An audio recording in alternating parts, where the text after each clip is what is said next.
ঘরের শেষ প্রান্তে মোটা মোটা কাঠের তক্তা দিয়ে তৈরি মজবুত একটা দরজা। ভারী ভারী লোহার কড়ায় ঝুলছে বড় সড়ো একটা তালা।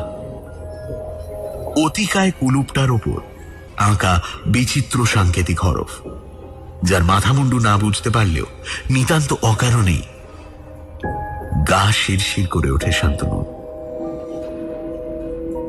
করঞ্জাক্ষ মানুষটাও যেন কিরকম। আশ্চর্য সুন্দর মোমের মিউজিয়ামের উপযুক্ত স্রষ্টাই বটে। যেমন লম্বা তেমনি রোগা তার চেহারা, চুল উস্কো খুস্কো, জামা কাপড়ও তেমন, দুই চোখ কোটরে ঢাকা, কিন্তু হালকা মেঘের মতো পাতলা স্বপ্নের ছায়া সেখানে। অনেক দূর থেকে আকাশের প্রান্তে যখন মেঘ ডাকে তখন যেমন গুরু গুরু ধ্বনি শোনা যায়, করঞ্জাক্ষ কথা বললে তেমনই মনে হয়।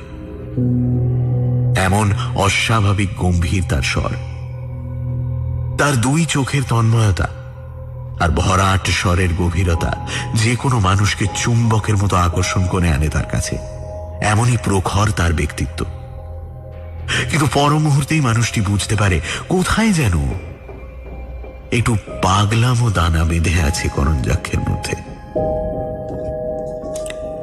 আরো কয়েকবার আসা যাওয়ার পর করঞ্জাক্ষ আরো সহজ হয়ে উঠল শান্তনুর কাছে। বন্ধুর মতোই সব কথা খুলে বলতো। শুধু পড়াশুনো করেই যে ক্ষান্ত নয় করঞ্জাক্ষ, তন্ত্রমন্ত্র নিয়ে হাতে কলমে নানান রকম পরীক্ষা নিরীক্ষা চালানোর অভ্যেস যে তার আছে, তা যখন শান্তনু শুনল তখন তার হাসি পেয়েছিল। পাছে তার অবিশ্বাস হয় তাই অনেকগুলো বিদঘুটে ফটোগ্রাফ এনে দেখিয়েছিল করঞ্জাক্ষ। তাতে মনে মনে কৌতুক বোধ করলেও মুখে কিছু বলেনি শান্তনু। অনর্গল নিজের কথা বলে যেত করঞ্জাক্ষ। অধিকাংশই আবল তাবল বকুনি মনে হলেও শান্তনু লক্ষ্য করেছিল কথাগুলো অসংলগ্ন নয় মোটেই। তবুও বুদ্ধিমান পণ্ডিতের প্রলাপ বলেই সব কথা উড়িয়ে দিয়েছিল সে। করঞ্জাক্ষের তন্ত্র চর্চার কাহিনীও তার মনে বিশেষ রেখাপাত করতে পারেনি, কিন্তু তার দেশ বিদেশে বেড়ানোর গল্প শুনতে ভালো লাগতো শান্তনু। তিব্বতে রহস্যজনক অভিযান, আফ্রিকার গহনে অ্যাডভেঞ্চার, আরব মরুভূমিতে অ্যামাজন নদীর উপত্যকায় প্রশান্ত মহাসাগরের অজানা দ্বীপের দুর্গম অঞ্চলের রোমাঞ্চকর অভিজ্ঞতা শুনতে মন্দ লাগত না তার। করঞ্জাক্ষের দুর্বার কল্পনা যে পৃথিবীকে ছাড়িয়ে ছায়াপথের অগণিত গ্রহান্তরে যাত্রা করেছে, তাও শুনেছিল শান্তনু। গ্রহান্তরের অধিবাসীদের উদ্ভট রূপায়ণও হয়েছিল তার মিউজিয়ামে। এসবই শুনে যেত শান্তনু, কোনোদিন প্রতিবাদ করেনি। কিন্তু সেদিন সন্ধ্যায় এক বোতল হুইস্কি খাওয়ার পর যে প্রলাপ শুরু করলো করঞ্জাক্ষ, তা আর বিনা প্রতিবাদে হজম করা গেল না। সোজা কথায় করঞ্জাক্ষের বিশ্বাস সে নাকি প্রকৃতির মধ্যে এমন সব জিনিস দেখেছে যা এর আগে কেউ কল্পনাও করতে পারেনি। সে শুধু দেখেনি, তার আবিষ্কারের প্রমাণও এনেছে সাথে। দুষ্প্রাপ্য পুঁথির পাতায় সে পেয়েছে এমন সব গোপন জায়গার হদিশ যেখানে মানুষের কোনোদিন পা পড়েনি, কিন্তু যেখানে কল্পনাতীত কাল আগে থেকে, অ্যাডাম আর ইভ সৃষ্টির বহু পূর্ব থেকে লুকিয়ে আছে অবর্ণনীয় বিভীষিকা, আতঙ্ক আর নৃশংসতা। কোটি কোটি বছর আগে থেকে, পৃথিবীর বুকে প্রাণের স্পন্দন শোনার আগে থেকেই নাকি এইসব বিভীষিকা পৃথিবীর গলিত লাভার স্রোতে সহজ হয়ে উঠেছিল। হুইস্কির প্রভাবে যতই আচ্ছন্ন হয়ে আসতে লাগলো করঞ্জাক্ষের চেতনা, ততই বাড়তে লাগলো তার উন্মাদ প্রলাপ, আর ততই ফুরিয়ে আসতে লাগলো শান্তনুর ধৈর্য। করঞ্জাক্ষ যখন জানালো যে তার মিউজিয়ামে শুধু বড়দের জন্য আলাদা করে ঘেরা অংশটিতে যে রক্ত জমানো দানবগুলো আছে তার সবগুলি নকল নয়, নিছক মোমের পুতুল নয়, তখন আর ঠাট্টা করার লোভ সামলাতে পারল না শান্তনু। আর তাইতেই ভাটা পড়ল তাদের বন্ধুত্বের উজানে। এসব আষাঢ়ে গাল গল্প যে একেবারেই বিশ্বাস করে না শান্তনু, এ কথা পরিষ্কার হয়ে যেতেই গম্ভীর হয়ে গেল করঞ্জাক্ষ। আর প্রাণ খুলে কথা বলতো না সে। অসম্ভব কাহিনীও শোনানো বন্ধ হয়ে গেল। শান্তনু এলে তাকে পর্দা ঘেরা অংশে নিয়ে গিয়ে এমন একটা উদ্ভট মূর্তি তাকে দেখাতো, যার জটিল শিল্পকর্মের কিছুমাত্র মর্ম কোনোদিন শান্তনু বুঝে ওঠেনি। না বুঝলেও মুখে তারিফ করতে কসুর করত না, কিন্তু তাতে আর ভুলবার পাত্র ছিল না করঞ্জাক্ষ। এর কিছুদিন পরেই ঘটল ঘটনাটা। সানডে সাসপেন্সে আজ শুনছেন মার্কিন লেখক এইচ.পি. লাভক্রাফটের গল্প the horror in the museum অবলম্বনে অদৃশ বর্ধনের মোমের মিউজিয়াম। শিল্পী করঞ্জাক্ষের মোমের মিউজিয়ামে যায় তার বন্ধু শান্তনু। মিউজিয়ামে রয়েছে শুধুই মোমের তৈরি নানান বিভৎস দৈত্যের মূর্তি। করঞ্জাক্ষ শান্তনুকে বলে যে সে প্রকৃতির মধ্যে এমন সব জিনিস দেখতে পেয়েছে যা এর আগে কেউ কল্পনাই করতে পারেনি। সে এও বলে যে তার মিউজিয়ামে একটি বিশেষ ঘর আছে যা শুধুমাত্র প্রাপ্তবয়স্কদের জন্য, এবং সেখানে যে মোমের মূর্তিগুলো রয়েছে সেগুলো নিছক মোমের পুতুল নয়। তারপর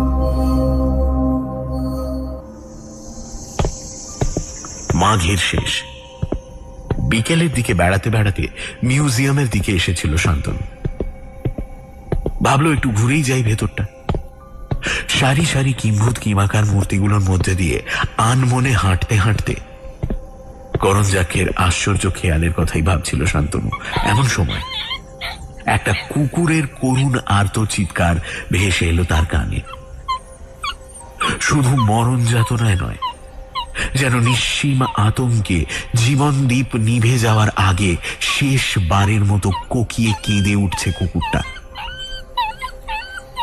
শব্দটা আসছিল করঞ্জাক্ষের কারখানার দিক থেকে। ব্যাপার কি জানার জন্য সেদিকে এগোতেই বাধা পেল একজন কর্মচারীর কাছে। লোকটাকে চেনে শান্তনু। উদ্ভট মূর্তি পরিকল্পনায় করঞ্জাক্ষকে সাহায্য করে সে। চোখে মুখে মঙ্গোলিয়ান ছাপ। বাঙালি নয় নিশ্চয়, কথাবার্তাও আড়ষ্ট। ঠোঁটের কোণে দুর্বোধ্য হাসি ফুটিয়ে তুলে সবিনয় বলে সে, করঞ্জাক্ষ তো এখন কারখানায় নেই, তার অবর্তমানে কাউকে ঢুকতে দেওয়া নিষেধ আছে তার। কিন্তু কুকুরটা কাতরাচ্ছে তো কারখানার মধ্যে থেকেই। শান্তনু কিন্তু ওর কানকে অবিশ্বাস করতে পারল না। তবু লোকটার অনুমান যাচাই করে নেওয়ার জন্য আর কোনো কথা না বলে বেরিয়ে এলো বাইরে। তারপর একটু ঘুরে পৌঁছল পাথুরে চত্বরটায়। সন্ধে তখন সবে নামছে। আনাচে কানাচে অন্ধকার জমে উঠলেও দেখতে অসুবিধে হচ্ছে না শান্তনু। কোনো দিকে কোনো কুকুরের চিহ্ন দেখা গেল না। পাথুরে জমি থেকে এক হাত উঁচুতে কারখানার ধুলি মলিন জানলা তিনটে পরপর দেখা যাচ্ছিল। দেখেই শান্তনুর মাথায় মতলব আসে। শটান জমির ওপর উপুড় হয়ে শুয়ে রুমাল দিয়ে সাবধানে মুছে ফেলে শাঁসির ওপরের ধুলো। কাঁচ পরিষ্কার হয়ে গেলেও কারখানার ঘরের কুচকুচে কালো অন্ধকারের মধ্যে দিয়ে কিছুই চোখে পড়ল না ওর। পরের জানলা থেকেও সেই দৃশ্য। তারপর একটাতে চোখ লাগিয়ে ঘরের মধ্যে খুব আবছা একটা আলোর রেখা দেখতে পেল শান্তনু। কিন্তু আলোর রেখাটা যেদিক থেকে আসছে, ঘরের সেই প্রান্তে তো কোনো স্টোভ বা গ্যাস বাতি নেই। তবে ও কিসের আলো? আরো ভালো করে লক্ষ্য করতে দেখলো আলোটা আসছে একটা চার কোণা অংশ থেকে। তখনই বিদ্যুৎ চমকের মতো মনে পড়ে গেল দেওয়ালের ওই অংশটিতে সে বহুবার দেখেছে মস্ত কুলুপ আঁটা মোটা কাঠের দরজাটা। তালার ওপর অদ্ভুত সাংকেতিক হরফের ইঙ্গিত না বুঝেও শিউরে উঠেছিল সে। সেই কুলুপি আজ খুলে গেছে। খুলে গেছে মোটা কাঠের দরজা। ওই আলোই তার সাক্ষী। আলো জ্বলছে রহস্য ঘেরা গোপন প্রকোষ্ঠের মধ্যে। ঘণ্টা দেড়েক লক্ষ্যহীনভাবে ঘুরে বেড়ালো শান্তনু। সাংকেতিক লিপি আঁকা কুলু পাঁটা দরজার পেছনে কি আছে তা কোনোদিন করঞ্জাক্ষ তাকে বলেনি। অত প্রলাপের মধ্যেও এতটুকু আভাস নেয়নি। দরজা খোলা তো দূরের কথা, আর আজ খুলে গেছে সে দ্বার।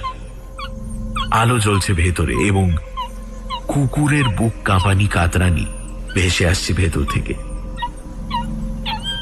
কি আছে সেখানে? কিসেরই রহস্য? কেন এত গোপনীয়তা? মনে মনে বেশ উৎসুক হয়ে ওঠেও। তাই অন্ধকার আরো ঘন হয়ে ওঠার পর আবার এসে পৌঁছয় মিউজিয়ামে। কর্মচারীরা তখন একে একে বিদায় নিচ্ছে। পরে শান্তনু জেনেছিল মঙ্গোলিয়ান ধাঁচের সহকারীটার নাম কিন্তনু লাল। ওকে দেখেই মুচকি হাসল। একে তো নাম বিচিত্র, কিন্তনু মানে মাকড়সা। তার উপর এই চাপা ঠোঁটে মুচকি হাসি দেখলে মনে হয় যে কোনো নিতল পুরীর অতল রহস্য ডেরা বেঁধে আছে ওর মনের অন্ধকারে।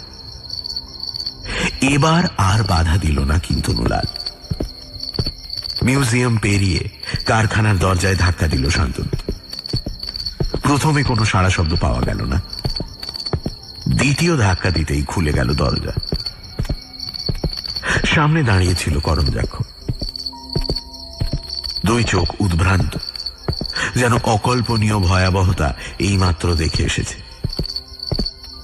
হাতের আঙুলগুলো অল্প অল্প কাঁপছিল। শান্তনুকে দেখে খুব যে খুশি হয়েছে বলে মনে হয় না, যেন একলা থাকতে পারলেই হাঁপ ছেড়ে বাঁচত। নিষ্প্রাণ অভ্যর্থনা জানিয়ে শান্তনুকে ভেতরে নিয়ে গেল করঞ্জাক্ষ। কথাবার্তা তখনও কেমন খাপ ছাড়া, যেন কিছুতেই সহজ হয়ে উঠতে পারছে না। বারে বারে ফিরে তাকাচ্ছিল কুলু পাঁটা ভারী দরজাটার দিকে, আর মাঝে মাঝে অনিচ্ছা সত্ত্বেও চোখ ফিরে যাচ্ছিল মেঝের ওপর পড়ে থাকা একটা পুরু চটের ছালার ওপর। শান্তনু লক্ষ্য করল যতবার এই দুটি জিনিসের ওপর চোখ পড়ল করঞ্জাক্ষের, ততবারই আপনা হতে শিউরে উঠে প্রাণপণে সে চেষ্টা করতে লাগলো নিজেকে সংযত করতে। কিন্তু সংযম শেষে ভাঙল। বন্যার মতো আবেগে উত্তেজনায় খড়কুটোর মতো ভেসে গেল তার সমস্ত প্রচেষ্টা। দুই চোখে উড়ো চাহনি নিয়ে অনর্গল কথা বলে চলল শিল্পী করঞ্জাক্ষ। ইন্দোচীনের সেই ধ্বংসস্তূপের কাহিনী তোমার মনে আছে? তাহিকোদের আস্থানা ছিল সেই ভাঙা শহরে। পাছে তোমার অবিশ্বাস হয় তাই ফটো দেখিয়েছিলাম, কিন্তু তবুও তুমি ভেবেছিলে সে বিকট চেহারাটা আমারই সৃষ্টি এবং তা মোমের পুতুল ছাড়া আর কিছুই নয়। মাটির তলায় জলের মধ্যে তার পাকসার যদি দেখতে তুমি, কিন্তু এখন যার কথা বলবো সেটা আরো বড়, আরো বীভৎস। এতদিন তোমায় বলিনি, কেননা আমি আটঘাট বাঁধছিলাম। গাঁজাখুরি গল্প বলে যাতে উড়িয়ে না দিতে পারো তারই বন্দোবস্ত করছিলাম। ফটোগ্রাফগুলো দেখলে বুঝবে, শুধু মোম দিয়ে এ জিনিস হতে পারে না, হওয়া সম্ভব নয়।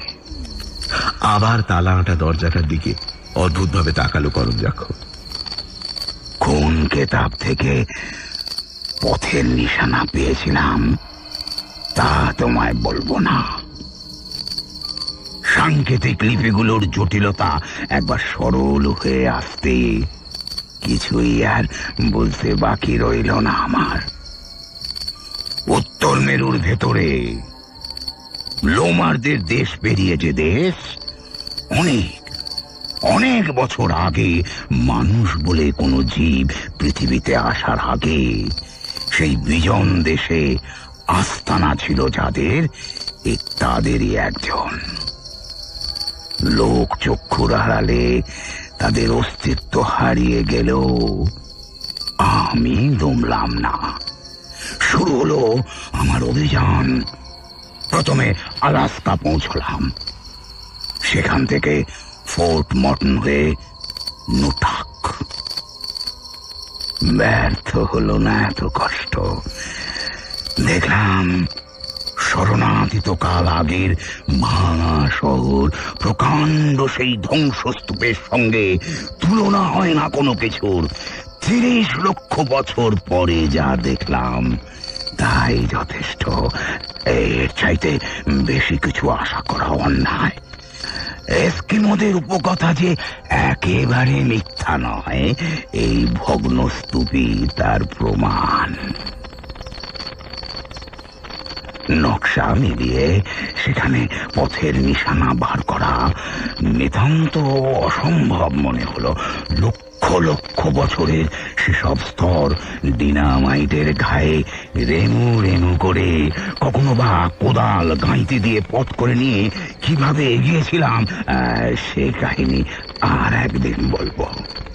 মোট কথা, অমানুষিক পরিশ্রমের পর বহুবার ভুল পথের গোলক ধাঁধায় দিনের পর দিন সেই বরফের প্রান্তরে দিশেহারা হয়ে ঘুরে বেড়াবার পর পেলাম সেই নকশা অনুযায়ী গোপন সুড়ঙ্গের নিশানা। মস্ত বড় একটা পাথরের চাঙড় অনেকগুলো ডিনামাইট দিয়ে গুঁড়িয়ে দেওয়ার পর প্রবেশ পথের ওপর দাঁড়ালাম আমি আর কিন্তনুলাল। চওড়া পাথরের সিঁড়ি ধাপে ধাপে নেমে গেছে পৃথিবীর বুকে। ধাপগুলো যেমন উঁচু তেমনি চওড়া। মানুষ কারিগরের হাতে সে ধাপের সৃষ্টি হলেও মানুষের ব্যবহারের জন্য তা তৈরি হয়নি। অনেক কষ্টে সেই অতিকায় সিঁড়ি বেয়ে কেমন করে নিচে নেমেছিলাম সে বর্ণনা তোমায় দেব না। কেমন করে প্রথম ছাতাল, দ্বিতীয় ছাতাল, তৃতীয় ছাতাল পেরিয়ে পৃথিবীর উষ্ণ থেকে উষ্ণতর জঠরে প্রবেশ করেছিলাম সে বর্ণনাও শোনাবো না। শুধু বলবো, দীর্ঘ সময় পরে মাটির নিচের প্রকাণ্ড হলঘরে পৌঁছে ঘরের ঠিক মাঝখানে বিশাল সিংহাসনে সমাসীন মূর্তিটা দেখা মাত্র জ্ঞান হারিয়ে লুটিয়ে পড়েছিল কিন্তনুলাল। তাক সে মূর্তির বর্ণনা ভাষা দিয়ে ভয়াবহতা ফুটিয়ে তোলা যায় না, তার নাই বা শোনালাম। প্রকাণ্ড হল ঘরের একদিকে ছিল 4 কোণা একটা জলাধার। তার কিনারাতে হাতির দাঁতের মতো ধবধবে সাদা কোনো বিশাল জানোয়ারের মোটা মোটা হড় দিয়ে তৈরি সিংহাসনে বসেছিল মূর্তিটা। নিথর, নিষ্কম্প। বসে থাকা অবস্থাতেই মাটি থেকে প্রায় 10 ফুট উঁচুতে ছিল মাথাটা। সে কি মাথা!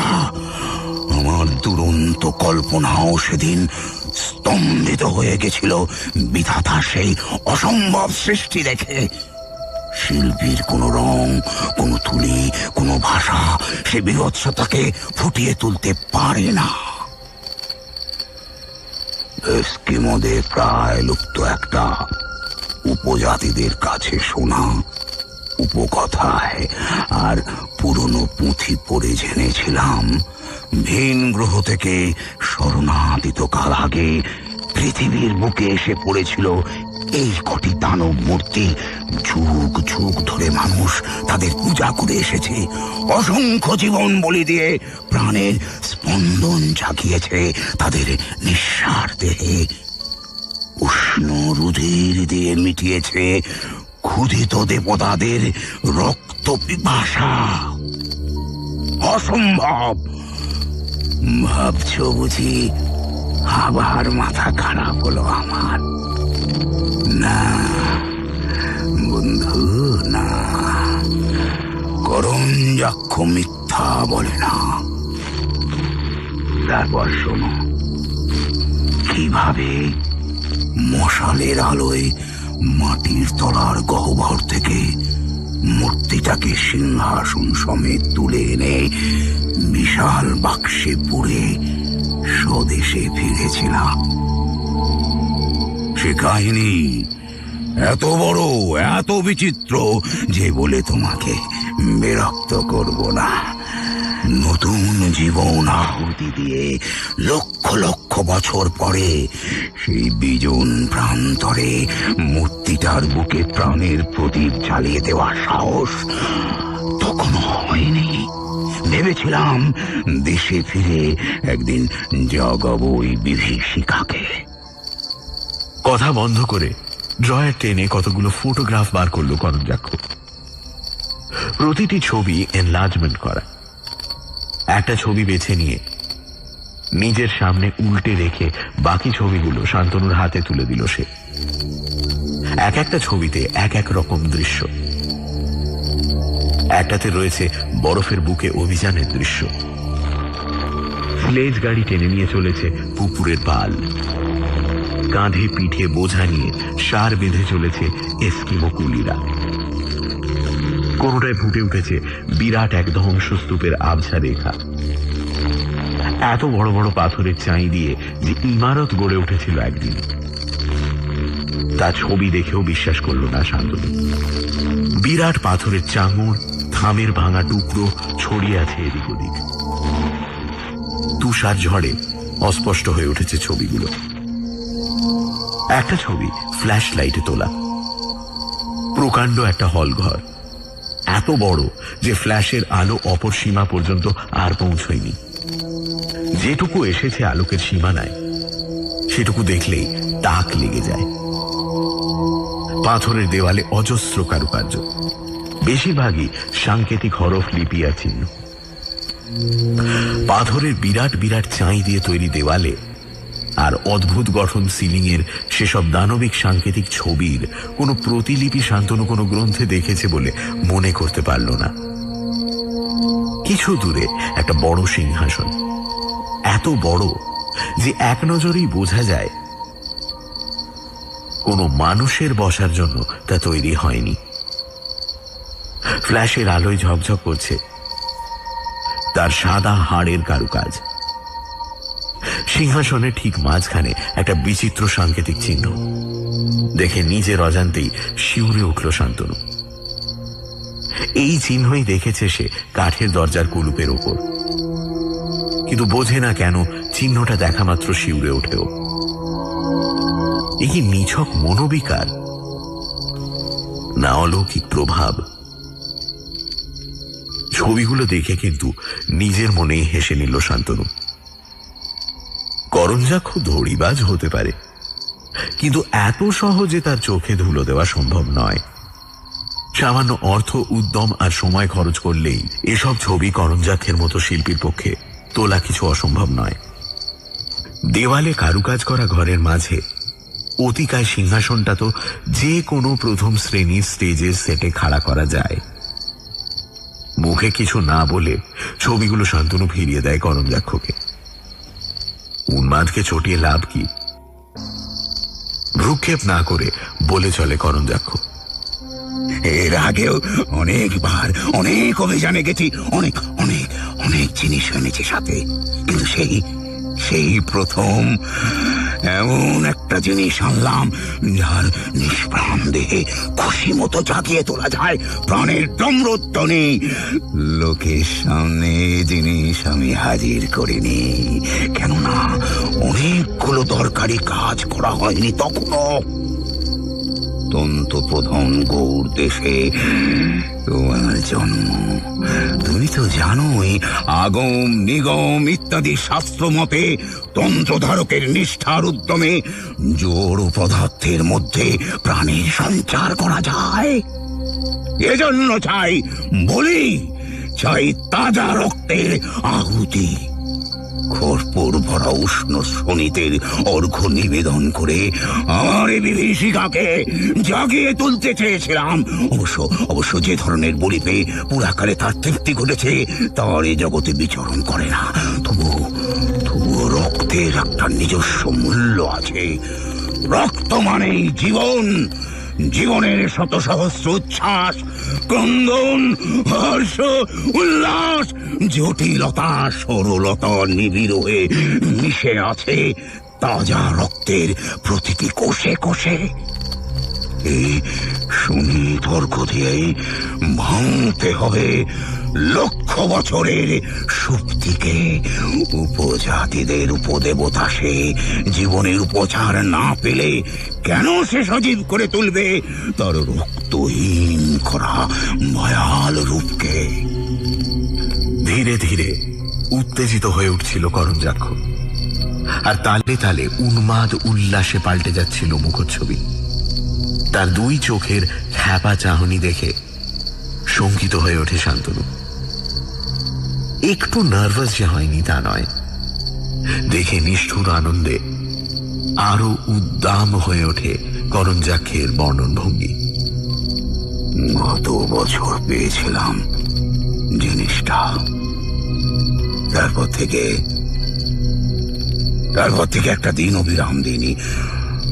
প্রতিদিন মিউজিয়ামের কাজের ফাঁকে ফাঁকে সুযোগ পেলেই চেষ্টা করেছি একে জাগাতে। মন্ত্র প্রয়োগ, তন্ত্রমতে উপাসনা, আদিম প্রথায় অলৌকিকের সাধনা কিছুই বাদ রাখিনি। দেশ বিদেশ ঘুরে যেখানে যা শিখেছিলাম, যা পেয়েছিলাম, তাই দিয়েই এক নাগারে সাধনা করে এসেছে এই মূর্তিমান বিভীষিকাকে জাগরুক রূপে দেখতে। সাধনা করেছি একলা, কিন্তু নুলালের কোনো সাহায্য পাইনি। এ বিভীষিকাকে সে জাগিয়ে তুলতে চায় না প্রথম থেকে। ভয় তার মনের রন্ধে রন্ধে বাসা বেঁধে আছে। তার বিশ্বাস একে জাগিয়ে তুললে নাকি আমি সমাজের সভ্যতার চরম সর্বনাশ করব। সব সময় তাই পকেটে পিস্তল নিয়ে বেড়ায়, কিন্তু উন্মাদ। পিস্তল দিয়ে ঠেকাবে সে কালান্তকের আলিঙ্গনকে। যাক, যা বলছিলাম, আমার চেষ্টার বিরাম ছিল না। প্রতিটি পল, প্রতিটি অনুপল উৎকণ্ঠায়, উদ্বেগে আকুল হয়ে যে সাধনা করে এসেছি পুরো 1 বছর ধরে, তার সিদ্ধি লাভ ঘটেছে গত সপ্তাহে। জেগেছে আমার দেবতা। শুধু জাগেনি, বলি গ্রহণ করেছে। লক্ষ লক্ষ বছরের সুপ্তির ঘোর কাটিয়েছে তাজা রক্তের অর্ঘ্যে। বহু বলিদানের পর, বহু মন্ত্র উচ্চারণের পর, বহু আরাধনার পর অবশেষে সফল আমার দুর্জয় সাধনা। পৈশাচিক উল্লাসে জল জল করছিল করঞ্জাক্ষের দুই চোখ। শান্তনু কিন্তু মেরুদণ্ড শক্ত করে আড়ষ্ট হয়ে বসেছিল। কথা থামিয়ে উঠে দাঁড়ালো করঞ্জাক্ষ। তারপর লম্বা লম্বা পা ফেলে এগিয়ে গেল চটের ছালাটার দিকে। কথা বলতে বলতে কেন যে সে ছালাটার দিকে বারবার চকিত চাহনি ফেলছিল তা বোঝেনি শান্তনু। কিন্তু এখন করঞ্জাক্ষের নিচু হয়ে ছালাটার একটা কোণা ধরতে দেখে নিজের অজান্তেই শিউরে উঠল সে। ভেতর থেকে তার অন্তরাত্মা যেন ফিস ফিস করে তাকে হুঁশিয়ার করে দিল। শান্তনুর এই ভাবান্তর লক্ষ্য করে ক্রূর হেসে উঠল করঞ্জাক্ষ। বলল,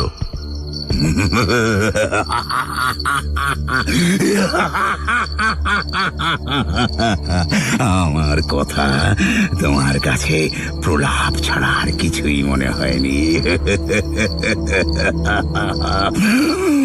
আমার সাধনাকে নিয়ে ব্যঙ্গ বিদ্রুপ করতেও ছাড়োনি। আজ এসেছে আমার পালা তোমার সামনে প্রমাণ হাজির করার।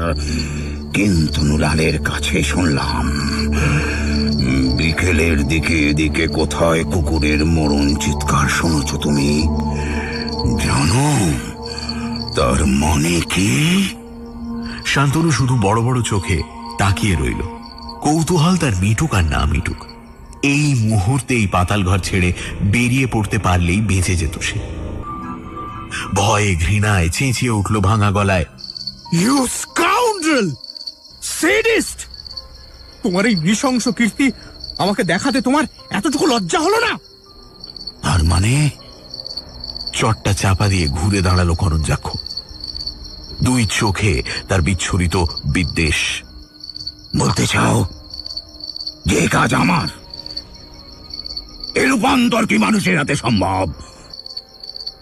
সে চেয়েছিল বলির প্রাণী, আমি তাকে দিয়েছি সজীব শপথকে।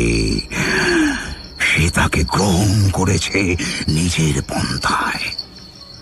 আমি তাতে কি করতে পারি? আমি দিয়েছি বলি সে মিটিয়েছে তৃষ্ণা। কিন্তু এসো, দেখাই তোমায় আমার দেবতাকে। বলে টেবিলের ওপর উপুর করে রাখা ফটোগ্রাফটা তুলে নিল করঞ্জাক্ষ। কিছুক্ষণ অদ্ভুতভাবে তাকিয়ে থাকার পর তুলে দিল শান্তনুর হাতে। যন্ত্রের মতো হাত পেতে ছবিটা নিল সে। কিন্তু চোখের সামনে ছবিটা ধরার পর দেখতে দেখতে পাল্টে গেল তার মুখ চোখের ভাব। দ্রুত হয়ে উঠল শ্বাস প্রশ্বাস।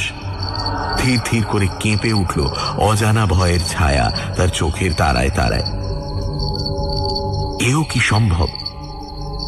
করঞ্জাক্ষের কল্পনা কি এমনই দুর্বার, এমনই দুরন্ত যে দুঃস্বপ্নের অশরীরী বিভীষিকায় মূর্ত হয়ে উঠেছে শরীরী রূপে তার মোমের কারখানায়? এ কি ভয়ালো সৃষ্টি! বেশিক্ষণ তাকিয়ে থাকলে সম্মোহনের মতো একটা রিমিঝিমি প্রভাব ছড়িয়ে পড়ে তনু মনের অনুপরমাণুতে। করঞ্জাক্ষের এই নারকীয় মডেল জনসাধারণের মধ্যে যে কি প্রতিক্রিয়া সৃষ্টি করবে তা ভেবে শঙ্কিত হল শান্তনু। এই বিভীষিকার অস্তিত্ব থাকাই উচিত নয়, লোকচক্ষুর সামনে আনা তো দূরের কথা। কি কুৎসিত, অথচ কি ভয়ঙ্কর! যে ধ্যান ধারণা থেকে এ মূর্তির সৃষ্টি তা যে উন্মাদ, তাতে সন্দেহ নেই। আর মডেল সম্পূর্ণ হওয়ার পর এই উন্মত্ততাও হয়েছে সম্পূর্ণ। চোখের সামনে নিজের এই ভয়ালো সুন্দর সৃষ্টি বারবার দেখে অসুস্থ মনে করঞ্জাক্ষ একে তার নিজের উপাস্য বলেই ভেবে নিয়েছে।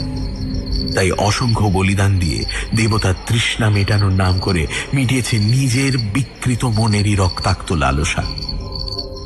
বদ্ধ উন্মাদ না হলে কেউ ভাবতে পারে না যে একদিন, সে যতদিন আগেই হোক না কেন, এই কদাকার জিনিসটার মধ্যে প্রাণের দুন্দুবিধ্বনি শোনা গেছিল। দানবিক চিহ্ন সংকেতে খোদাই করা একটা বিচিত্র গঠনের সিংহাসন জাতীয় প্রকাণ্ড আসনের উপর বসেছিল জিনিসটা। করঞ্জাক্ষ ঠিকই বলেছে, ভাষা দিয়ে এ মূর্তির বর্ণনা দেওয়া সম্ভব নয়। কেননা মানুষের সুস্থ চিন্তাধারায় কোনোদিন এ মূর্তির কল্পনা স্থান পায়নি। বিপুল তার আকার, কেননা বসা অবস্থাতেই পাশে দাঁড়ানো কিন্তনু লালের প্রায় দ্বিগুণ উঁচুতে রয়েছে তার মাথা। ভিন গ্রহের মেরুদণ্ডী জীবটি এই যদি আকার হয়, তাহলে অন্যান্য বিশাল আকারের জীবগুলোর আকার আয়তন ভাবলেও অবাক হতে হয়। গ্লোবের মতো প্রায় গোলাকার একটা কবন্ধ, মোটা মোটা 6টা কিলবিলে সুঁড় বেরিয়ে এসেছে তার থেকে। প্রত্যেকটির প্রান্তে কাঁকড়ার মতো সুতীক্ষ্ণ দাঁড়াওয়ালা থাবা।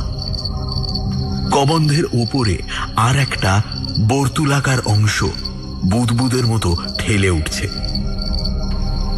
এই অংশটিতে রয়েছে ত্রিভুজের 3 কোণে বসানো মাছের মতো ড্যাবড্যাবে 3টে চোখ।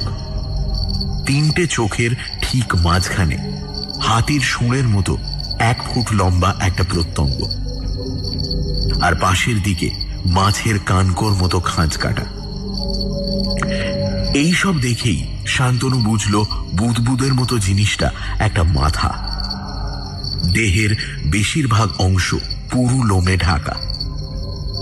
কিন্তু ভালো করে দেখতে নিজের ভুল বুঝল শান্তনু। লোম নয়, অসংখ্য সাপের মতো সরু সরু শুঁড়ে বোঝাই সমস্ত দেহ। প্রতিটি শুঁড়ের প্রান্ত বিষধর সাপের মতোই হিংস্র আর জোঁকের মতো রক্তলোলুপ, আর প্রতিটি শুঁড় যেন রক্ত শোষণের এক একটি যন্ত্র। সাপের মতো অগণিত কিলবিলে শুঁড় এমনই নিবিড় যে হঠাৎ দেখলে লোম বলে মনে হয়। মাথার ওপর আর 3 চোখের মাঝে মোটা শুঁড়টার নিচে লোমের মতো এই শুঁড়গুলো এত বড় আর পাকানো যে দেখলে মনে হয় অসংখ্য সাপ কুণ্ডলি পাকিয়ে ঘুমোচ্ছে মরণ ঘুমে। মাছের মতো 3টে ড্যাবড্যাবে চোখ নিষ্প্রাণ হলেও নির্ভাস নয়। জিঘাংসা, লোভ, ক্রোধ ছাড়াও আরো যেসব ভাব সে চোখে ফুটে উঠছে তার ব্যাখ্যা এই জগতের ভাষায় সম্ভব নয়। সাদা 3টে চোখে যেন নরকের ধিকি ধিকি আগুনের রোশনাই দেখতে পেল সে। বাহাদুরি আছে বটে করঞ্জাক্ষের, যা ভাষায় বর্ণনা করা যায় না, কল্পনায় আনা যায় না, তাই সে ফুটিয়ে তুলেছে তুলি আর মোম দিয়ে। এই অলৌকিক সৃষ্টি হয়ে থাকবে তার উন্মাদ প্রতিভার শ্রেষ্ঠ স্বাক্ষর। করঞ্জাক্ষের মুখে এর বর্ণনা শুনলে বিশ্বাস করত না শান্তনু, কিন্তু জিনিসটার অস্তিত্ব যে আছে এই ফটোগ্রাফি তার প্রমাণ। করঞ্জাক্ষের কথায় সম্বিত ফিরে পেল শান্তনু। কি একেবারে তন্ময় হয়ে গেলে যে। এখন নিশ্চয়ই বুঝছো কুকুরটার ওই অবস্থা হওয়ার কারণটা কি। অমানসিক শক্তিতে বেচারিকে দুমড়ে মুচড়ে লক্ষ মুখ দিয়ে রক্ত শোষণ করেছে যে, তার ফটো দেখে বিশ্বাস হলো তো? মিথ্যে বড়াই করঞ্জাক্ষ কোনদিন করে না। থামো, ঢের হয়েছে, এবার দয়া করে থামো। কুকুরটাকে কিভাবে মেরেছে জানি না, কিন্তু মূর্তিটা পরিকল্পনা করার জন্য তোমায় বাহাদুরি দিই। কিন্তু করঞ্জাক্ষ, তার মানে এখনো তোমার বিশ্বাস যে মূর্তি আমার হাতে তৈরি একটা মোমের পুতুল? বলাই বাহুল্য, হয় তুমি পাগল হয়েছ, আর না হয় পাগল হতে বিশেষ আর দেরি নেই। এসব বদ খেয়াল ছাড়ো করঞ্জাক্ষ। ওই জঘন্য মূর্তিটা নষ্ট করে ফেলো, তার আগে ছিঁড়ে ফেলো এই ছবিখানা। এক ঝটকায় ফটোখানা শান্তনুর হাত থেকে ছিনিয়ে নেয় করঞ্জাক্ষ। চোখ মুখ তার ভীষণ হয়ে উঠেছিল। দাঁতে দাঁত চেপে শুধু বলল, নাস্তিক, এখনো অবিশ্বাস। কোনো জবাব দিল না শান্তনু। টেবিলের ওপর থেকে বেড়াবার ছড়িটা তুলে নিয়ে পা বাড়ালো দরজার দিকে, কিন্তু পথ রোধ করে দাঁড়ালো করঞ্জাক্ষ। রাগে জল জল করছে তার 2 চোখ। পালাচ্ছ, ভয় পেয়ে পালাচ্ছ বীর পুঙ্গব? বিরক্ত কণ্ঠে বলল শান্তনু। পথ ছাড়ো। আমাকে কচি খোকা পাওনি যে তোমার গাঁজাখুরি গল্প শুনে আর একটা মোমের দানবের ছবি দেখে আমি ভয়ে মূর্ছা যাব। তোমার এই ঘরে দম বন্ধ হয়ে আসছে আমার। চলে যাচ্ছি সেই কারণেই, ভয় নয়। একই রকম বিষাক্ত সুরে বলল করঞ্জাক্ষ। না, তুমি মস্ত বীর কিনা, ভয় পাবে কেন? ভয় যদি না পাবে তাহলে থাকো এখানে, দেখি তোমার কত সাহস। সাহস যদি থাকে তবেই বুঝবে আমি সত্য বলছি কি মিথ্যা বলছি। কত প্রমাণ চাও? সমস্ত পাবে, যদি এখানে রাত কাটানোর মতো দুঃসাহস তোমার থাকে। করঞ্জাক্ষের স্বরে শুধু বিষ নয়, যেন আরো প্রচ্ছন্ন মতলবের ইশারা পায় শান্তনু। সঙ্গে সঙ্গে ওর মাথাতেও একটা মতলব খেলে যায়। বলে, শুধু এক রাত থাকলেই প্রমাণ পাবো?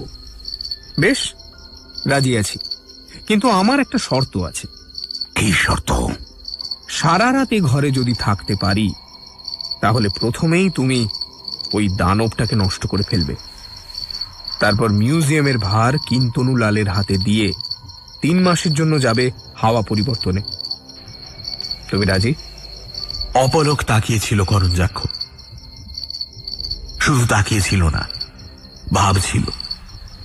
সমস্ত মুখ থমথম করছিল বিচিত্র ভাবের খেলায়।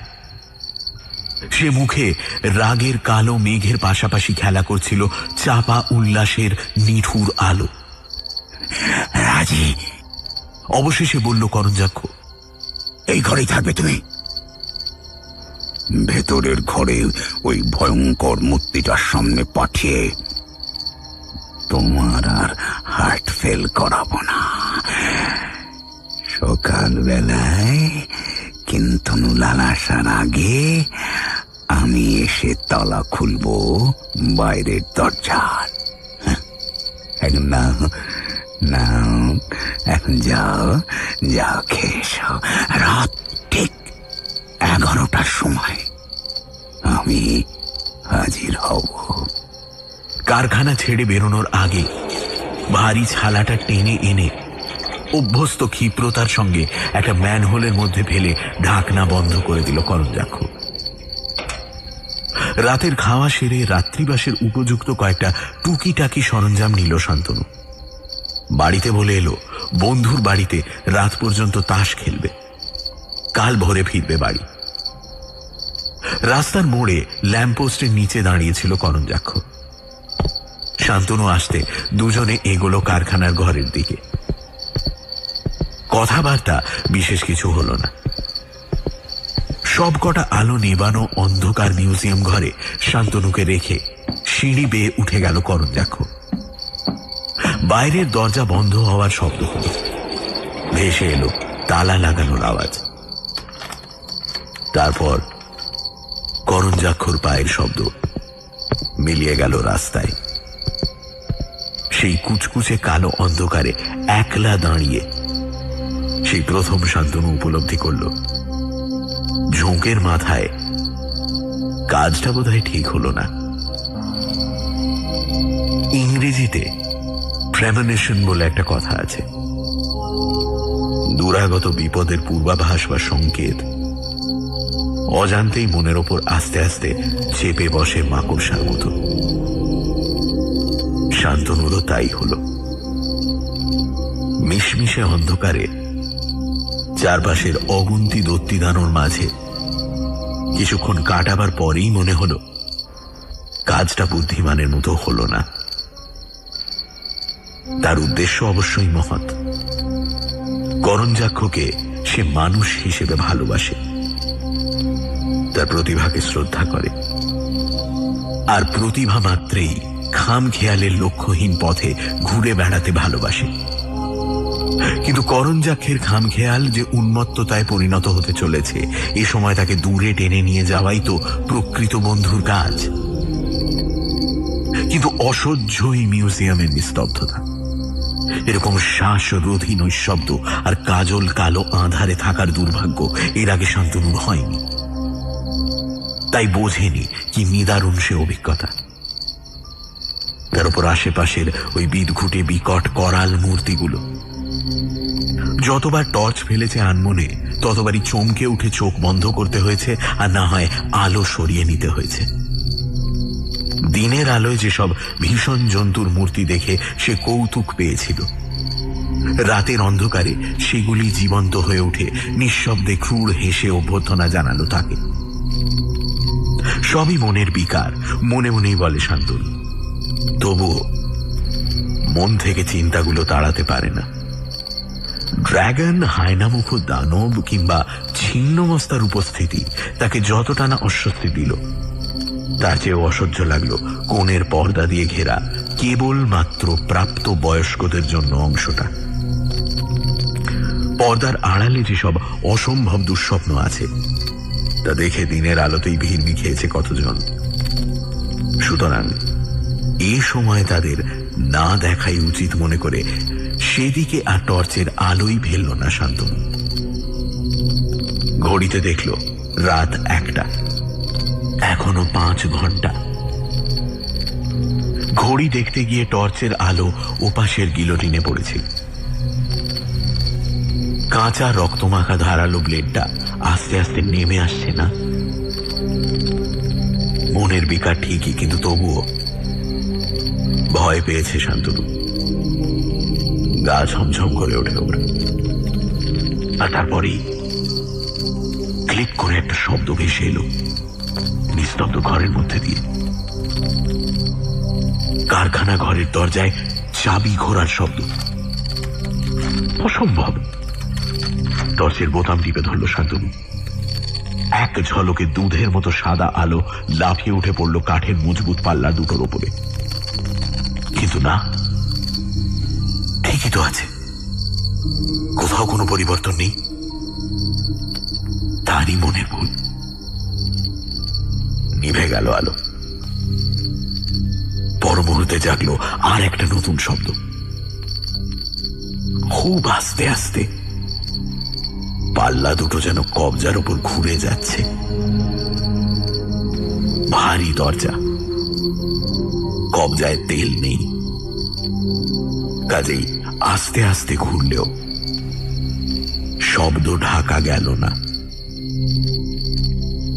এক সময় তাও স্তব্ধ হল। এবার জাগলো আর একটি শব্দ। ভেতরে ভেতরে ঘেমে উঠল শান্তনু। আলো সে জ্বালাবে না, কিছুতেই না। আলো জ্বালানো মানেই ভয়কে প্রশ্রয় দেওয়া। এসব আওয়াজ স্নায়ুর বিকার ছাড়া কিছু নয়, এতক্ষণ একলা আজে বাজে চিন্তা করার ফল। কিন্তু শব্দটা যে ক্রমে স্পষ্ট হয়ে উঠছে। কে যেন অতি সন্তর্পণে পা টিপে টিপে এগিয়ে আসছে তার দিকে। খুব মৃদু খস খস শব্দ, তবুও কান এড়ায় না। ভয় পাবে না শান্তনু, কিছুতেই না। এরকম পরিবেশে একবার ভয়ের চক্রে জড়িয়ে পড়লে আর নিস্তার নেই। সে বেসুরো ভাঙা গলায় চেঁচিয়ে ওঠে, কে কে ও কে ওখানে? সাড়া দাও, কে তুমি? দেওয়ালে দেওয়ালে ধাক্কা খেয়ে ফিরে এলো প্রতিধ্বনি। কোনো সাড়া নেই, কিন্তু অবিরাম রইল সেই খসখস শব্দ। মার্জারের মতো লঘু চরণে কি যেন এগিয়ে আসছে আর আসছে। বিরাম নেই, বিরতি নেই, এগিয়ে আসছে। আর স্পষ্ট থেকে স্পষ্টতর হয়ে উঠছে খসখস শব্দ। এই ঘরের সব বিভীষিকাই যেন পুঞ্জীভূত হয়ে উঠেছে ওই সংকেতময় লঘু পদক্ষেপের মধ্যে। ফট করে টর্চের বোতাম টিপে ধরল শান্তনু, আর সঙ্গে সঙ্গে বিকট চিৎকার করে উঠল নিদারুণ আতঙ্কে। একবার নয়, বারবার। অন্ধকারের মধ্যে পা টিপে টিপে তার দিকে এগিয়ে আসছে একটা জীবন্ত বিভীষিকা। মূর্তিমান আতঙ্ক, বিরাট কালো কুচকুচে চেহারা, পুরোপুরি বানর নয়, সরীসৃপ নয়।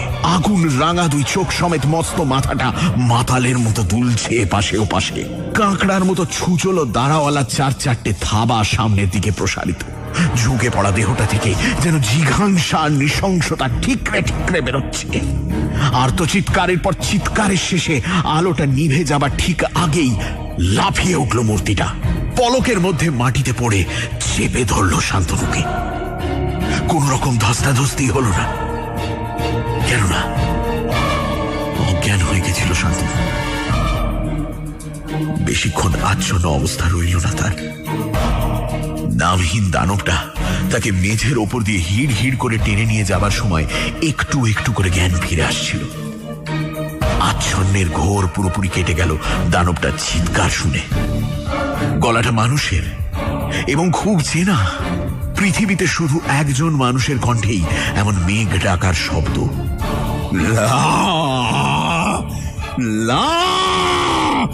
জাগো রান্টেগত, তুমি জাগো। আমি আসছি, আমি আনছি আনছি তোমার খাদ্য। অযুত বছরের সত্যি ভেঙে তুমি জেগে উঠেছিলে আমার আহ্বানে, কিন্তু দীর্ঘদিনের পিপাসা মেটেনি সামান্য কুকুরের রক্তে। তাই আসছি আমি, এবার তোমার মেটাবো তোমার আকণ্ঠ পিপাসা। অবিশ্বাসীর রক্তে স্নিগ্ধ হোক তোমার অতীব্র তৃষ্ণার জ্বালা। রান্টেগত, তুমি জাগো, গ্রহণ করো নাস্তিককে। লক্ষ্য মুখে তার শেষ রক্তবিন্দুটিও শোষণ করে প্রমাণ করো তুমি শুধু মহাভয়ঙ্কর নয়, তুমি মহাশক্তিমান, অমর, অজেয়, অনন্ত। আমি তোমার গোলাম, আমি তোমার পূজারী। আমার মন্ত্রে তুমি জেগে ওঠো, গ্রহণ করো পানীয়, আর দাও আমায় শক্তি, অফুরন্ত শক্তি। রান্টেগত, তুমি জাগো। সেই সাথে দুর্বোধ্য ভাষায় অনর্গল মন্ত্রোচ্চারণ। চকিতে চনমনে হয়ে উঠল শান্তনু। নিমেষে মিলিয়ে গেল আতঙ্কের নাগপাশ। দানব নয়, এ তার উন্মাদ বন্ধু শিল্পী করঞ্জাক্ষ। উন্মত্ততার আর কিছুই বাকি নেই তার। নিজের ভয়াবহ কল্পনার সৃষ্টি দানব মূর্তির সামনে তাকে নিয়ে চলেছে বলিদানের জন্য। আশ্চর্য নয়, তার মতো ঘোর উন্মাদের পক্ষে সবকিছুই সম্ভব এখন। পেছন দিকের উঠোনের দরজা দিয়ে নিশ্চয়ই কারখানার ঘরে ঢুকেছে সে। তারপর নিপুণ হাতে ছদ্মবেশ ধরেছে এক শরীরী বিভীষিকার। দক্ষ শিল্পীর মতো চলার মধ্যেও অমানবিক নিষ্ঠুরতাকে ফুটিয়ে তুলতে কসুর করেনি।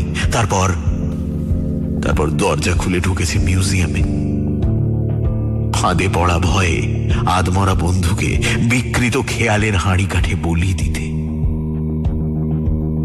দ্রুত মুক্তির উপায় চিন্তা করতে লাগলো শান্তনু। করঞ্জাক্ষ অসুরের মতো শক্তি ধরে, কাজেই ধস্তাধস্তি করে রেহাই পাওয়া সহজ নয়। অতর্কিতে নিজেকে ছাড়িয়ে নিতে হবে। করঞ্জাক্ষ জানে না জ্ঞান ফিরে পেয়েছে শান্তনু। তারই অসতর্কতার সুযোগ নিয়ে আচমকা নিজেকে মুক্ত করে আনতে হবে। এই সিঁড়ির ওপর এসে পড়তেই শান্তনু বুঝল করঞ্জাক্ষ চলেছে পাতাল ঘরে, কারখানার অন্ধকারে। কতকটা ভয়ে, কতকটা মরিয়া হয়ে আচমকা এক হ্যাঁচকা টানে ছিটকে গেল শান্তনু। পরক্ষণেই লাফিয়ে পড়লো করঞ্জাক্ষের টুটি লক্ষ্য করে, কিন্তু সে জায়গায় মুখোশ ছাড়া আর কিছুই ছিল না। কাজে লক্ষ্যভ্রষ্ট হওয়ার সঙ্গে সঙ্গে করঞ্জাক্ষ সবলে জাপটে ধরল তাকে। তারপর দুজনেই হুড়মুড় করে গড়িয়ে পড়লো সিঁড়ি দিয়ে পাতাল ঘরে। অন্ধকারের মধ্যে ভেসে এলো শুধু ঘন ঘন শ্বাস প্রশ্বাসের শব্দ, বেঞ্চি উল্টে পড়ার দুমদাম আওয়াজ। ঝটাপটি করতে করতে ওরা ঘরের মাঝখানে মোম গলানোর চুল্লিটার কাছে চলে এসেছিল। খ্যাপা নেকড়ের মতো হিংস্র হয়ে উঠেছিল করঞ্জাক্ষ, আর দাঁতে দাঁত টিপে আত্মরক্ষা করে চলেছিল শান্তনু নেকড়ের আঁচড় কামড় থেকে। ধস্তাধস্তির প্রথম চোটটা কেটে যেতেই ফাঁকে ফাঁকে শুরু হলো করঞ্জাক্ষের মন্ত্রোচ্চারণ। শুধু বারবার তার কানে ভেসে এলো লা আর রান্টেগত শব্দ দুটো। যেন অধীর হয়ে করঞ্জাক্ষ তাড়াতাড়ি জাগিয়ে তুলতে চাইছে গ্রহান্তরের বিভীষিকা রান্টেগতকে। উন্মাদ শিল্পীর সাঁড়াশির মতন আলিঙ্গন থেকে শেষ পর্যন্ত মুক্তি আর পেত না শান্তনু, যদি না ভাগ্য সহায় হতো। আচমকা করঞ্জাক্ষের বুকে হাঁটুর এক বেদম গুঁতো মারতেই শিথিল হয়ে গেল তার নাগ পাশের মতো আলিঙ্গন। পর মুহূর্তে বুঝল শান্তনু জিত হয়েছে তারই। টলতে টলতে কোনো মতে উঠে দাঁড়ালো সে। টর্চ ছিটকে পড়েছিল ধস্তাধস্তির সময়, কাজেই আন্দাজে হাতড়ে হাতড়ে এগিয়ে চলল আলোর সুইচটার দিকে। সুইচ টিপতেই আলোর বন্যায় ঝলমল করে উঠল পাতাল ঘর। জোরালো আলোয় করঞ্জাক্ষকে দেখে গা ঘিন ঘিন করে উঠল ওর। চুল্লির পাশেই অচেতন হয়ে পড়েছিল সে। খানিকটা চামড়া, খানিকটা প্লাস্টিক আর খানিকটা রেক্সিন দিয়ে অপূর্ব ছদ্মবেশ ধরেছে সে। মুখোশটা ছিঁড়ে ঝুলছিল কাঁধের ওপর।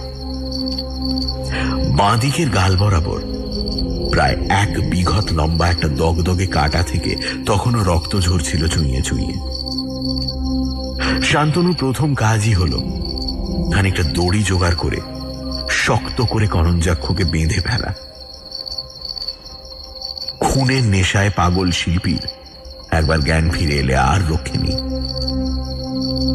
নিজের জামা কাপড় ছিঁড়ে ফালা ফালা হয়ে গেছিল, কাজী দেওয়ালের হুক থেকে পছন্দসই একটা পোশাক টেনে নিয়ে গায়ে গলিয়ে নিল শান্তনু। করঞ্জাকের পকেট থেকে আগেই চাবির গোছাটা সংগ্রহ করেছিল সে।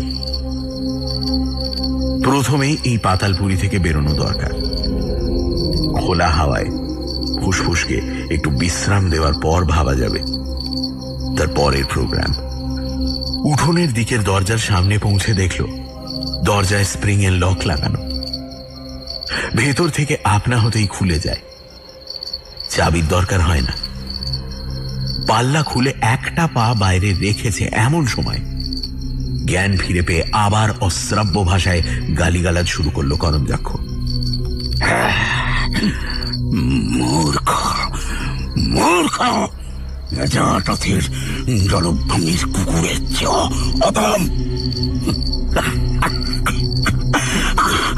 আমার হয়ে যেতে পবিত্র হয়ে উঠত তোমার দূষিত দেহ মন। বিশ্বাসঘাতক, কোথায় পালাচ্ছ তুমি? সাবধান! জাগ্রত হয়েছে রান্তেগতের বিপুল ক্ষুধা। তুমি অথবা কিন্তু লুনাল, এই 2 অবিশ্বাসীর একজনকে দিয়ে মেটাবো তার রোধিত তৃষ্ণা। প্রথম সম্মান তোমাকেই দিয়েছিলাম আমি, আর এখন তাকে ক্ষুধার্ত রেখে কাপুরুষের মতো পালাচ্ছ তুমি। দেখ তোমাকে!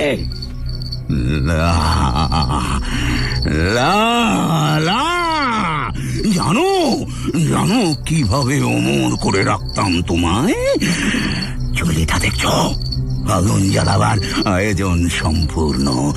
গামলাতে মোম তৈরি, যেভাবে অনেক জীবন্ত প্রাণীকে মোমের পুতুলে রূপান্তরিত করে রেখে দিয়েছি আমার মিউজিয়ামে, ঠিক ঠিক ঠিক সেইভাবে রাখতাম তোমায়।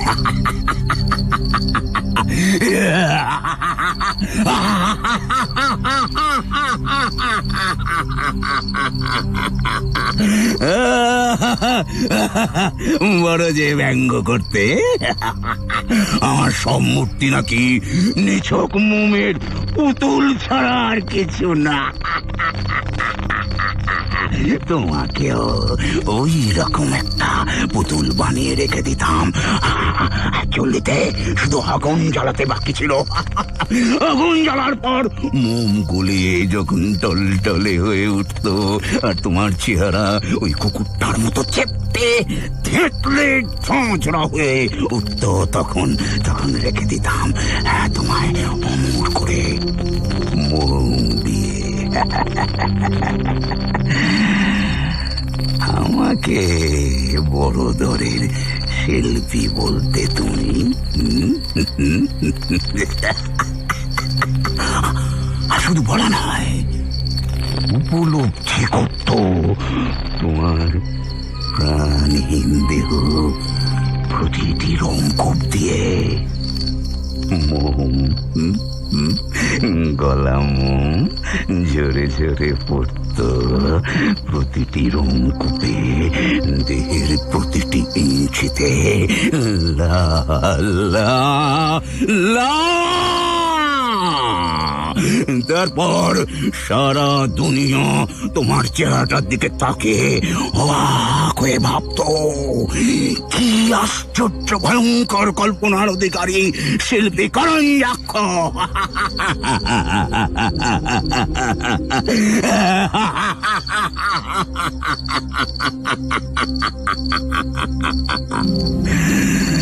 তোমার পরে আস্ত কিন্তনুলাল। এইভাবেই একে একে ভরে উঠত আমার মোমের মিউজিয়াম। আহম্মক, এখনো বুঝি ভাবছ মূর্তিগুলো নিছক কল্পনা সৃষ্টি, স্রেফ মোমের পুতুল? মূর্খ! তাই তোমাকে দিয়ে প্রমাণ করতাম যে তা নয়। স্পিরিটে ডুবিয়ে যেমন কীট পতঙ্গকে সংরক্ষণ করে বিজ্ঞানীরা, তেমনি মোমের গলিত গরম ধারায় স্নান করিয়ে আমার পছন্দসই মানুষের দেহ আমি জিয়ে রাখতে পারি। যে সব জায়গায় আমি গেছি আর যেসব জিনিস এনে সাজিয়ে রেখেছি এই মিউজিয়ামে, তা তোমার মতো অবিশ্বাসী কল্পনাতেও আনতে পারবে না। কাঠের দরজার পাশে যে মূর্তিমান আতঙ্কটি প্রতীক্ষা করছে বলিদানের, তার সামনে যাওয়া তো দূরের কথা, তার ভয়াল রূপ পরিপূর্ণভাবে তোমার কল্পনায় ফুটে ওঠা মাত্র চিরতরে বিফল হয়ে যাবে তোমার হৃদযন্ত্র। লা লা জাগছে আমার দেবতা রাউন্টেগথ। ক্ষুধার্ত সে, চাই রক্ত, চাই জীবন। দেওয়ালের গা ঘষ্টে খাড়া হয়ে বসলো করঞ্জাক্ষ। তারপর বাঁধা অবস্থাতেই দুলতে লাগলো সামনে পেছনে। শান্তনু, শান্তনু, শোনো, আমাকে ছেড়ে দাও, দোহাই তোমার। আমি যে তার পূজারী, তোমাকে যে সম্মান দিতে চেয়েছিলাম, তা যখন তুমি প্রত্যাখ্যান করলে, কিন্তু নুলানি হবে তার উত্তরাধিকারী। তারপর তার মৃত্যুর পর তার ফুটো ফুটো রক্ত শূন্য দেহটা নিয়ে সাজিয়ে রেখে দেবো আমার মিউজিয়ামে। আমাকে ছেড়ে দাও, আমাকে ছেড়ে দাও, আমাকে ছেড়ে দাও। বিনিময়ে দেব তোমায় অসামান্য শক্তি, যে শক্তি রান্টেগথের কাছ থেকে পাবো আমি। লা লা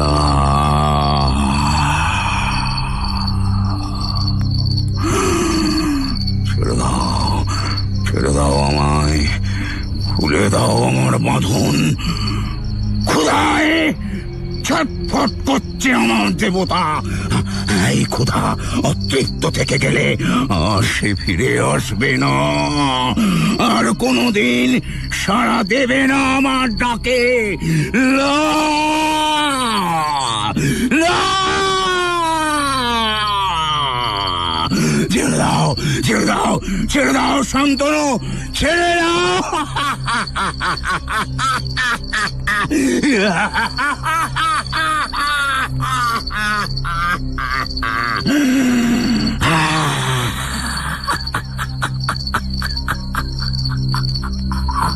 ঘোর উন্মাদ। শান্তনু অবাক হয়ে যায় যে এরকম অবস্থাতেও করঞ্জাক্ষের দুর্বার কল্পনা শক্তি দুর্মর বেগে টগবগিয়ে ছুটে চলেছে।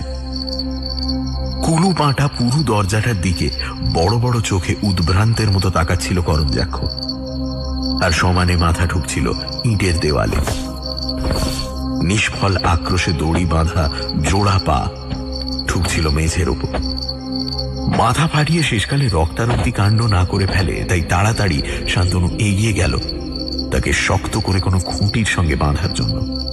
কিন্তু ওকে এগোতে দেখে গড়িয়ে গড়িয়ে সরে যেতে লাগলো করঞ্জাক্ষ, আর শুরু হলো অশ্লীল গালিগালাজ। সেই সাথে দুর্বোধ্য মন্ত্রোচ্চারণ। কোনো মানুষের কণ্ঠে যে এরকম অমানুষিক চিৎকার, এরকম দামামা নিনাদ বেরোতে পারে তা না শুনলে বিশ্বাস করত না শান্তনু। এরকম অবস্থা বেশিক্ষণ চললে পাগলা গারদে আর খবর দিতে হবে না, তারা নিজেরাই ছুটে আসবে। গড়াতে গড়াতে তালা আঁটা দরজার সামনে পৌঁছে গেছিল করঞ্জাক্ষ। এখন শুরু হলো দরজার ওপর মাথা ঠোকা। বিকট উন্মাদ চিৎকারের সঙ্গে সে দমাদ্দম শব্দ শুনে সত্যি শঙ্কিত হলো শান্তনু। পাগল তো হয়ে গেছেই, কিন্তু এবার যে খুনের নেশায় নিজেকেই খুন করতে চলেছে করঞ্জাক্ষ। দরজার ওপাশে কি বিভীষিকা আছে সে কথা মনে এলো না শান্তনু। যেভাবেই হোক করঞ্জাক্ষকে এখন কোনো ঘুম পাড়ানি ওষুধ খাইয়ে নিস্তেজ করে দেওয়াই দরকার। তারপর ডাক্তার। ঠিক তখনই কনকনে বরফের স্রোত নেমে গেল শান্তনুর শির দাঁড়াবে। সংজ্ঞাহীন, নামহীন, কারণহীন আতঙ্কে দাঁড়িয়ে গেল দেহের প্রতিটি লোম। আচমকা বন্ধ হয়ে গেছিল করঞ্জাক্ষের মাথা ঠোকা। সিধে হয়ে নিশ্চল দেহে বসেছিল সে। ঘাড় কাত করে এক মনে শুনছিল। কি শুনছিল তা জানে না শান্তনু, কিন্তু ইথারের মধ্যে কিসের তরঙ্গ যেন আশার আবর্ত রচনা করেছিল তার কর্ণকুহরে। আর তারপরেই ধীরে ধীরে ক্রূর পৈশাচিক হাসি তার ঘৃণায় বঙ্কিম ঠোঁটের কোণ ছুঁয়ে ছুঁয়ে ছড়িয়ে পড়ল রাঙা চোখের কালো মনিকায় আর দগদগে ক্ষতচিহ্ন আঁকা মুখের পরতে পরতে। শুরু হলো ফিসফিসানি। রক্ত হিম করা বিষাক্ত স্বরে ফিসফিসিয়ে উঠে বলল, শান্তনু, দোহাই তোমার, আমার বাঁধন খুলে দাও। তুমি কি শুনতে পাচ্ছ না? সে জেগেছে, জেগেছে। শুনতে পাচ্ছ না? চোরের চালাত চালাত শব্দ। চৌবাচ্চা জল ঠেলে সে উঠে আসছে। ইউল গ্রহের জীব সে গ্রহে সাগরের নিচে 12 মাস ডুবে থাকে দেশের শহর গ্রাম। তাই তার ডেরা বনিয়ে দিয়েছিলাম গভীর চৌবাচ্চার মধ্যে। ঘুম ভেঙে গেছে তার আমার ডাকে। শান্তনু, শান্তনু, লক্ষ্মীটি, লক্ষ্মীটি, আমায় ছেড়ে দাও, আমায় ছেড়ে দাও। চল চল চল চল চল চল যাতে দুজনে বেরিয়ে পড়ি। কুকুর ছাগল জব পাই এনে উপহার দিয়ে থাকে। আমি তার পূজারে মঙ্গলে কৃষ্ণার রক্ত যেভাবেই হোক ঝুঁকোতে হবে আমায়। এ যেন নিছক প্রলাপ নয়। এত দৃঢ় প্রত্যয় নিয়ে কি কেউ প্রলাপ বকে? এ কি উন্মত্ততা? স্তম্ভিত হয়ে স্থানুর মতো দাঁড়িয়েছিল শান্তনু। করঞ্জাক্ষের ফিসফিসানির আশ্চর্য বলিষ্ঠতায় বারবার যেন ঝনঝন করে উঠছিল তার যুক্তি বুদ্ধির শক্ত শেকল। কুলু পাঁটা দরজার পেছনে কি আছে না আছে তা সে ভাবল না মোটেই, কিন্তু করঞ্জাক্ষ যেন কথার ইন্দ্রজাল দিয়ে তাকে আস্তে আস্তে আচ্ছন্ন করে আনছে। শব্দ এগিয়ে আসছে। উৎকট একটা গন্ধ ভেসে এলো নাকে। গন্ধটা শুধু নোনা নয়, আলিপুরের চিড়িয়াখানায় গেলে যেমন বোটকা দুর্গন্ধ পাওয়া যায়, এ যেন অনেকটা তেমনি, কিন্তু পুরোপুরি সেরকম নয়। চোখের সামনে থেকে ইটের দেওয়াল, কাঠের দরজা ধোঁয়ার মতো অস্পষ্ট হয়ে উঠল। কানে ভেসে এলো থপথপ শব্দের সাথে আরেকটি নতুন শব্দ। হাঁপড়ের মতো শোঁ শোঁ আওয়াজের সাথে রক্ত বরফ করা এক অমানবিক চাপা গজরানি। আর সামনে এগিয়ে আসতে লাগলো একটা শব্দ, থপ থপ থপ।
তারপরে আর কিছুই না।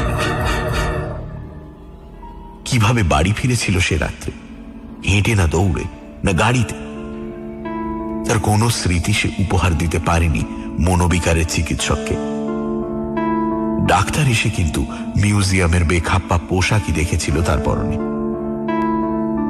এক সপ্তাহ পর চিকিৎসকের নির্দেশে সে বিছানা ছেড়ে বেরোয় বাইরের খোলা বাতাসে হাঁটাচলা করার জন্য।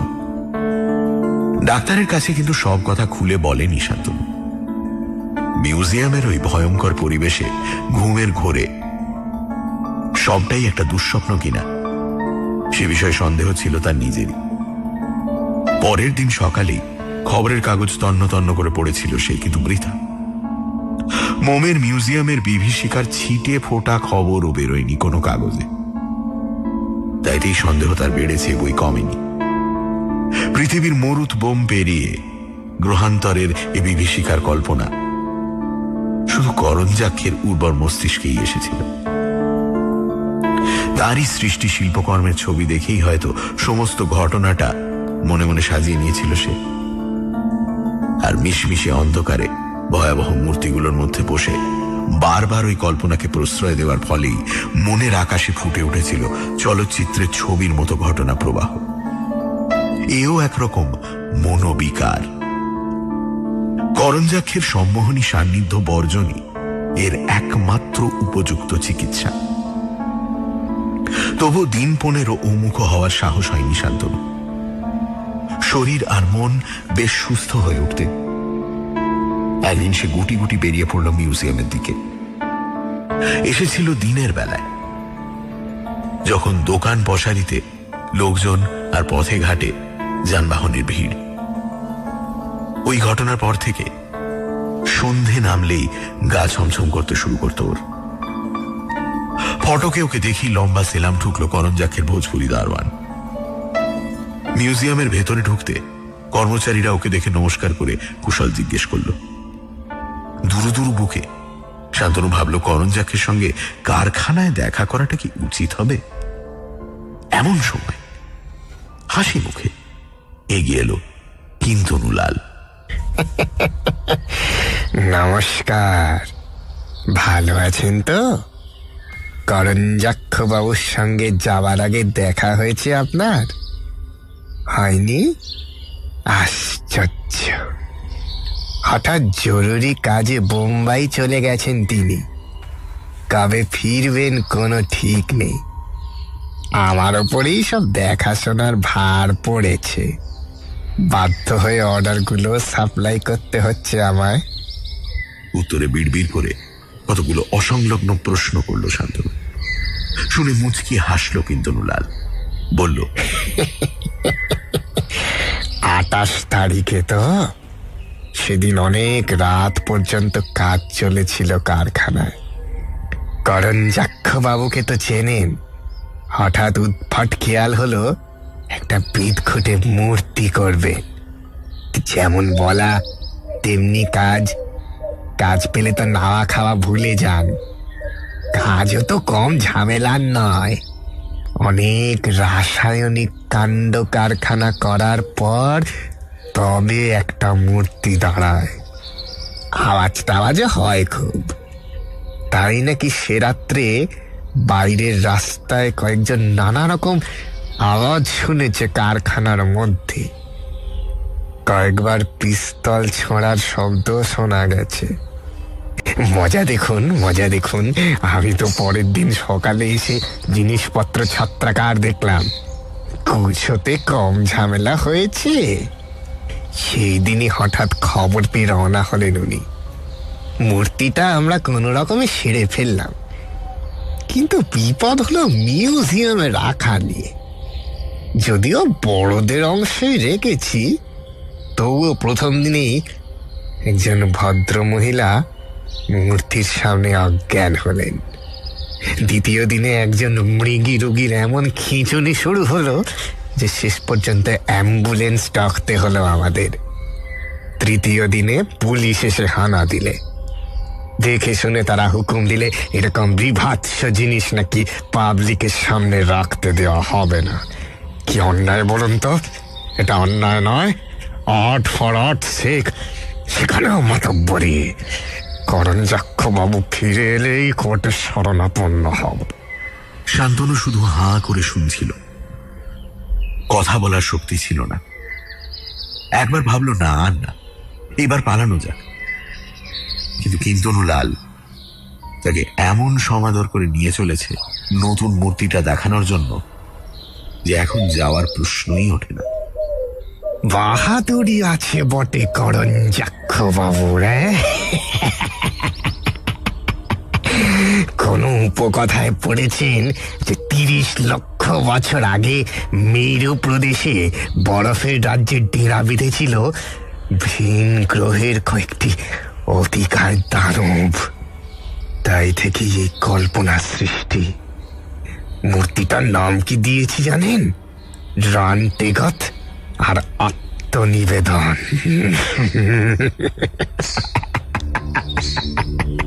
উচ্ছ্বাসের সঙ্গে বোঝাচ্ছিল কিন্তনু লাল।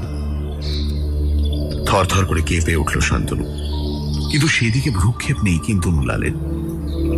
ওরা এসে দাঁড়ালো পর্দা দিয়ে ঘেরা রেলিং এর বেড়া দেওয়া একটা কোণে। পর্দা সরাবার দড়িতে হাত দিল উৎসাহী কিন্তনু লাল। শিউরে উঠলেও তাকে নিষেধ করার মতো কথা ফুটে উঠল না শান্তনুর কণ্ঠে। ধীরে ধীরে সরে গেল পর্দা, আর সজোরে রেলিং আঁকড়ে ধরলেও মাথা ঘুরে গেল শান্তনু। সাদা হাড়ের তৈরি আশ্চর্য কারুকাজ করা প্রকাণ্ড একটা সিংহাসন, ওপরে সামনের দিকে সামান্য ঝুঁকে পড়ে ওত পেতে বসে পুরো 10 ফুট উঁচু বিশাল এক অসম্ভব বিভীষিকা। 6টা কিলবিলে শুঁড়ের মাঝের দুটিতে ধরা একটা থ্যাতলানো চ্যাপ্টা বিকৃত রক্তশূন্য বস্তু। লক্ষ লক্ষ ছেঁদায় ঝাঁঝরা জিনিসটার কয়েক জায়গা পুড়ে গেছে উগ্র অ্যাসিড জাতীয় পদার্থে। ভাঙাচোরা মাথাটা ঝুলছিল একদিকে। শুধু এই মাথা দেখেই বোঝা যায় যে একসময় মানুষ বলেই পরিচিত ছিল এই লক্ষ্য ছিদ্রময় বস্তুটি। ফটো দেখেছে শান্তনু, ফটোগ্রাফের মতোই হুবহু দেখতে সামনের ভয়ালো দানবটি। কিন্তু তবুও সত্যিকারের মোমের দানবটির রক্ত হিম করা ভয়াবহতা পরিপূর্ণভাবে ফুটে ওঠেনি ছবির মধ্যে। গোলাকার কবন্ধ দেহ, বুদবুদের মতো মাথা, মাছের চোখের মতো সাদা ড্যাব ড্যাবে 3টে চোখ, 1 ফুট লম্বা শুঁড়, মাছের কানকোর মতো খাঁজ কাটা প্রত্যঙ্গ, বিষাক্ত কেউটের মতো লক্ষ লক্ষ শোষণ যন্ত্র। 6টা মোটা মোটা শুঁড়ের শেষে কাঁকড়ার মতো সুতীক্ষ্ণ দাঁড়াওয়ালা কালো থাবা। কালো থাবায় গাঁথা কাঁকড়ার মতো ধারালো দাঁড়াগুলো কিন্তু বড় চেনা, বড় পরিচিত। নিষ্ঠুর আনন্দে হাসছিল কিন্তনু লাল। নিঃশ্বাস নিতে কষ্ট হচ্ছিল শান্তনুর।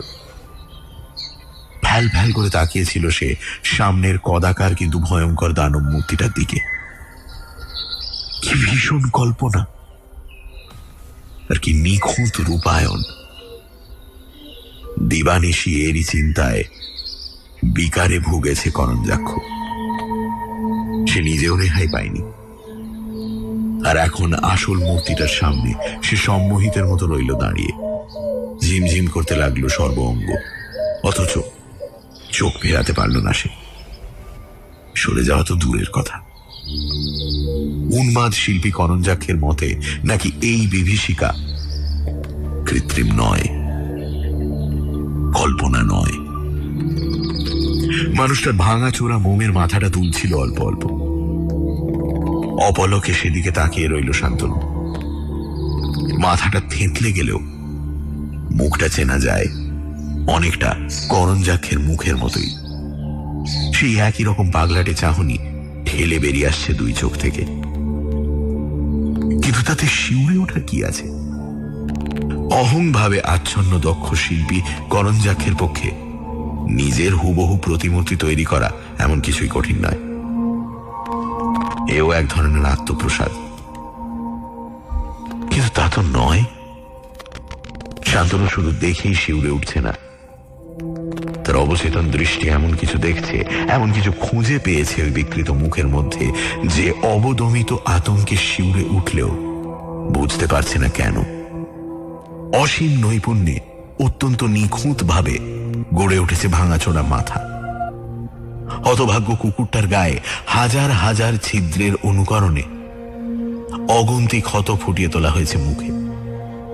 কিন্তু এছাড়াও আরো আছে। বাঁদিকের গালটা কিরকম যেন বেমানান ঠেকছে। প্রথম মডেলের একটা খুঁত শিল্পী কোনো রকমে ঢেকে দেওয়ার চেষ্টা করেছেন। সৃষ্টি নিখুঁত হয়েও তাই যেন হয়নি। যতই দেখতে লাগলো শান্তনু, ততই কুয়াশার মতো রহস্যময় আতঙ্ক ছড়িয়ে পড়তে লাগলো তার চেতনার দিক দিগন্তে। আর তারপরেই বিদ্যুৎ ঝলকের মতো মনে পড়ে গেল সেই ভয়ঙ্কর রাতের ঘটনা। ধস্তাধস্তির পর হাতে পায়ে দড়ি বেঁধে উন্মাদ করঞ্জাক্ষকে সে ফেলে রেখেছিল কারখানা ঘরের মেঝেতে।